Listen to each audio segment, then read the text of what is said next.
ang nagpadayong kalambuan. Nagkaroon na sinait sa kananatong kabaranggayan. Bisan sa pagstanan, bisan sa katalagman, kanunay nagitangtan ang pangandoy at kalamuan. Di Margo, silang kasaligan ng mamulo. Di Margo, tuligan palayo ng aseso. Silang mga pangulo sa katauhan, tinuod mo servisyo. Parang labay na tuligan, pangalagad nila atong nasulayan. Sa maayong binuhatan, naghatang natabangan, tungod nila nagpadayon, kalinaw kalambuan sa iligan. Di Margo, sila ang kasaligan na mamulo.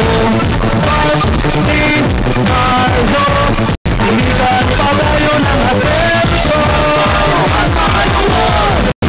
Maglinaw, Apredan, Sansos, Magaro, Masayuwas, Panghay, Aryola, Yang, Pinyano, Masayuwas, Rosico, Obial, Xiao, Sweet, Masayuwas.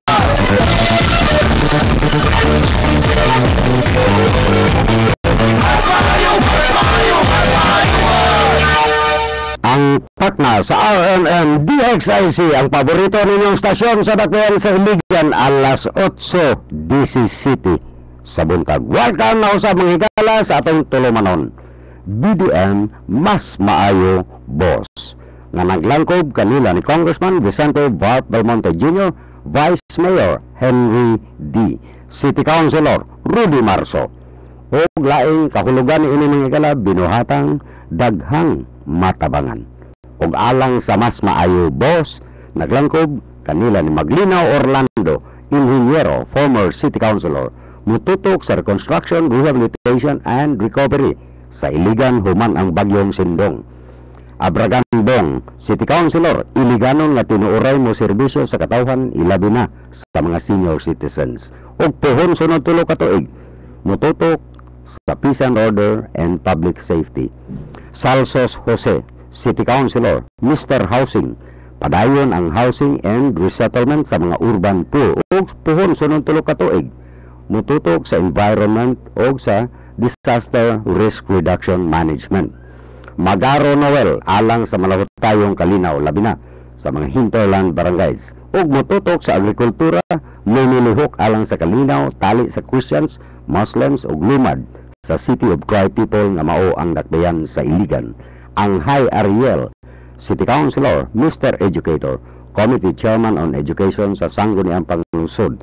Ariola Bayani, City Councilor, lumilihok sa moral recovery ug ang iyang inisyatiba sa Iligan City Drug Treatment and Rehabilitation Center. Yang Marlin, City Councilor, abogada, naglaban sa katungod sa katawhan, inspirasyon sa kababayenan. Openyano Roy, ang original nga Mr. Livelihood, og pohon mototok gihapon sa mga programa sa mga livelihood programs. Busico Alfredo, magbabalaod, ang sinati og eksperyensado sa konseho. Magsusulat sa librong Balaod sa Barangay nga gigamit karon sa mga opisyales sa 44 ka mga barangay sa Dakbayan sa Iligan. Yosafino Obial, Mr. PhilHealth Dr. Samasa, appointed City Councilor ni atong 1986 ug 1987 ug awarded the most outstanding citizen ni atong 1985 by the late Mayor Dodo Liotz. Xiao Freddy, City Councilor, Mas Saligan, Mas Sandigan ug masangpit sa katawhan. Fellow sa Asian Institute of Management Leadership Program, Committee Chair on Trade and Industry. Sweet Michelle, City Councilor, tingog sa kababayenan, nagtukaw sa pagpreserbar sa kultura o mga maanindot nga mga talan-awon sa Iligan aron mulambo ang turismo ug muuswag ang ekonomiya. So mao ka ng mga higala ang naglangkob sa BDM Mas Maayo Boss. Karong adlaw ang mga higala, atong gidapit si Congressman Vicente Bart Belmonte Jr. sa Lone District of Biligan aron malamdagan tang tanan kabahin lagi ni ini nahimo namang kontrobersyal hinoon nga pagsulod dinhi sa casino nga diin daghang mga pugtana og pipila ka sektor gani nag-opos ni ini mga gala. So ready na Jod, pwede na natin ipasulod sa Congressman. Congressman, good morning. Kung ready na ka. Lino, good morning. To the DXIC family, good morning. Sa 44 nga kabarangayan, sa Lone District of Iligan City, maayong buntag kaninyong tanan. Kato yung tuyo, Congressman, nga manawag ta. Tungkol ka natandog ang pipila ka mga sektor bilis na tuwang siligan. Tungkol lagi kayo, di na may taho nga adino buksan nga casino dinis na tuwang. O gawas pa. O lain po ni Congressman, o sa mga panglantaw ninyo nilini, labi na kay ang Philippine Amusement and Gaming Corporation mangyod ang nagpili nining dakbayan nga ilang butangan. Unsa mo ito mga benepisyo nga makuha na to? Tinod na, Lino, ang pag-abre sa kasino sa dakbayan sa Iligan, dili ilang tawon sa negatibo nga aspeto. Kinanglan positive yun kita. Tungod kini, nagpasabot nga adunay pagsalig ang mga investors o ang mga ahensya sa pagkor. Labi na gyud ang national government sa kahusay o kalinaw sa Iligan. Gusto nako, believe sila sa peace and order situation sa Iligan. Ikaduha, kaning pag-abre sa kasino, timaan usab kini progresibo ang atong syudad. Hanay ang mga infrastruktura. Nakita nato nga adunay ongoing nga upat na karon nga national highway ang construction og uban pa og lig-on nga liderato sa mga napiling opisyales sama sa atong mayor, vice mayor, city councilors, ang mga barangay officials o ang mga lumulupyo mismo no sa Iligan City, the city century adunay pagsalig ang pagkor. So naghimo sila og feasibility study ang pagkor nga ang Iligan City ready na kayo para sa development and progress no. Mao gali nga gipili nila nga kaning casino itukod sa Mindanao to cater ang atong mga aficionado sa casino, turista sa Northern Mindanao and Southern Mindanao. Sa tinuod lang, adunay 20 kapin ka syudad sa tibuok Pilipinas nga natukuran na og ang mga casino branches no.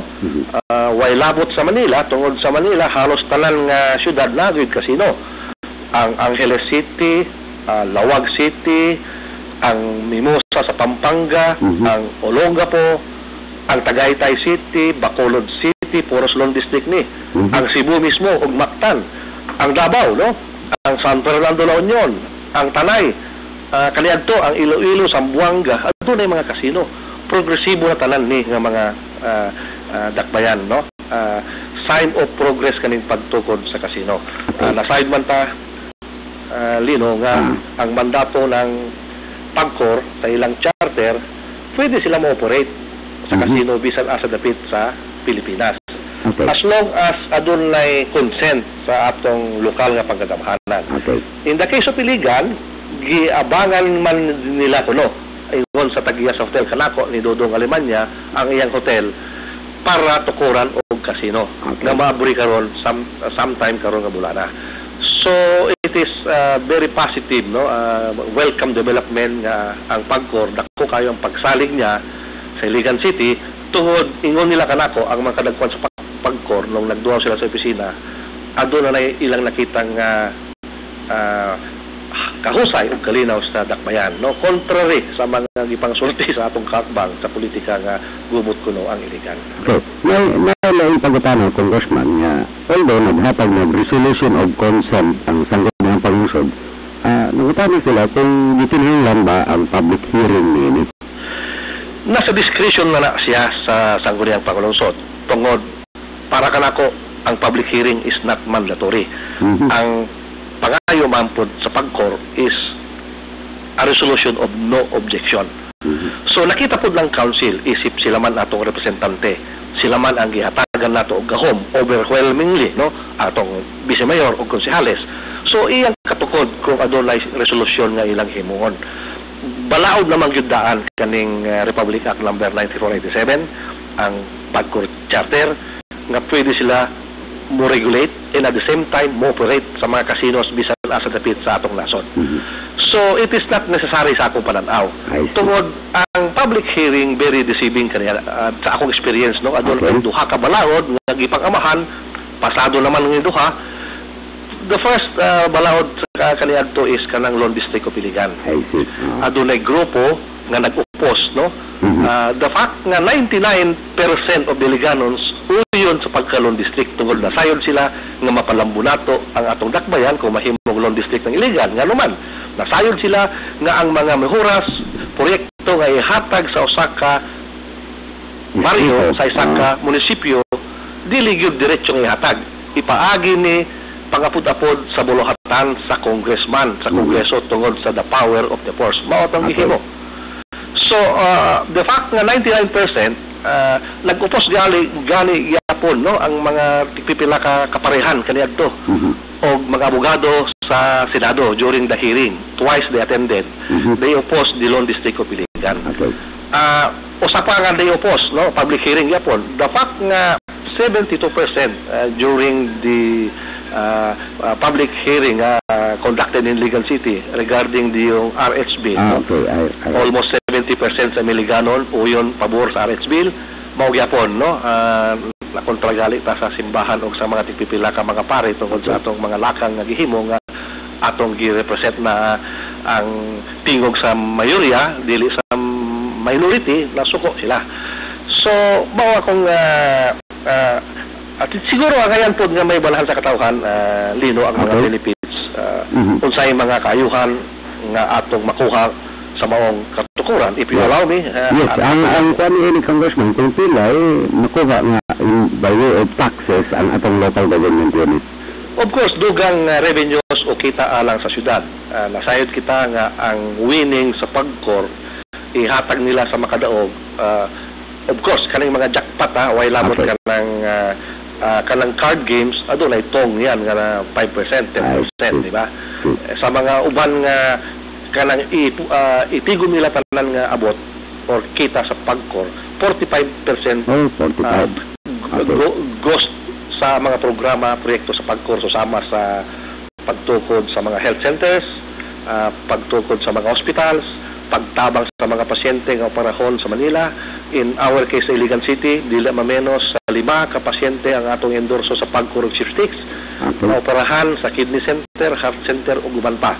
Ang gasto na tanan gikan gyud sa chopsticks o pagkor. Okay. Way labot na sa mga medical mission, mga ambulansya nga ihatag. Okay. O aduna pa ihatag nga share sa